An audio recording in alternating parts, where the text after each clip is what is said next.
Over the years, we have received tens of thousands of emails and letters from people all over the world regarding being LDS and subsequently coming to the conclusion that it's false. In light of these missives, we thought we would offer some quick clip answers to the questions most frequently asked.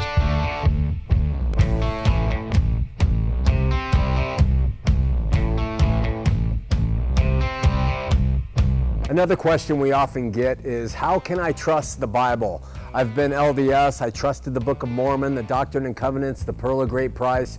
How can we go and trust this book called the Bible? You know, it is so full of quizzical things, not easy to understand. Can we really believe something so ancient and archaic?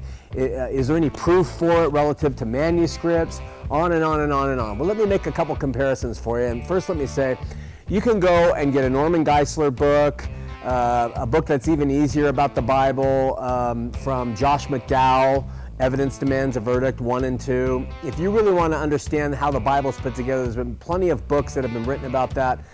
I'm just going to appeal to your reason, really. First and foremost, in terms of ancient manuscripts, the Bible outdoes every single Greek work, every single thing in terms of quantity and quality of manuscripts available. Secondly, we know from history that the Bible has made proclamations, and people have doubted those proclamations, and then they have found other manuscripts to prove those proclamations true. For instance, the Dead Sea Scrolls. In the 1940s, some kid threw a rock, hit some clay jars, broke them open, found some scrolls, and they were 1,000 years older than the manuscripts we had, for instance, let's say the book of Isaiah. And we found out that the book of Isaiah that we had today, relative to what was written on those Dead Sea Scrolls, was like 99.9% perfect with no doctrinal difference except and, but, nor, things like that. So in terms of antiquity and evidence and manuscripts, there are thousands of manuscripts that support, and thousands and thousands and thousands of trained scholars, PhDs, masters who understand the ancient languages, who read these manuscripts. It would have to be the universe's greatest fraud of people completely deluded to try to come together who don't know each other and carry forth this fraud on people. What is the Bible? It is composed of the inspirations from men over a period of 1,500 years, many of whom did not know each other. And we have linguistic evidence for the Bible. We have Assyrian languages, we have Persian, we have Hebrew, of course, we have Greek, we have then later on Latin. And then we have archaeological evidence. When it talks about a Dead Sea, there was a Dead Sea. When it talks about Jerusalem, there is a Jerusalem.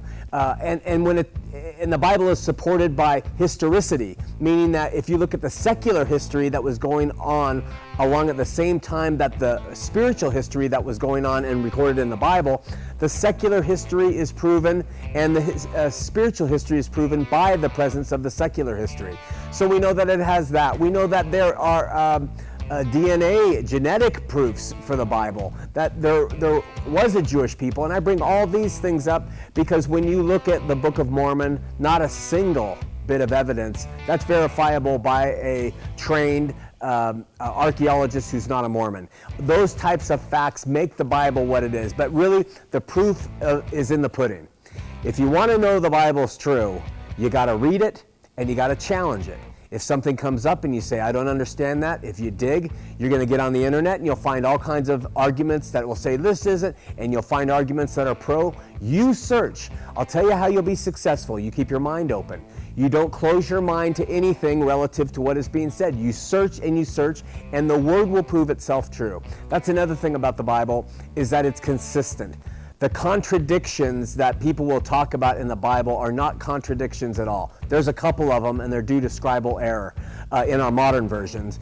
But in terms of contradictions between books, they are virtually, maybe 2 or 3, and they have to do with dates and sometimes places, but nothing more, nothing doctrinal. Finally, the Bible is proven by its prophetic utterances. We're talking about Old Testament writers who didn't know what the heck they were talking about, writing about the coming of the Messiah, writing about a man hanged on a tree, writing about all these different things, writing into Jerusalem on a mule, Christ's triumphal entry, all validated by historical evidence and archaeological facts. The Bible is the Word of God. I can't force you to believe that, but if you want truth, open it up, start in the book of John, and start reading, and see how it unfolds to you as you pursue God through it.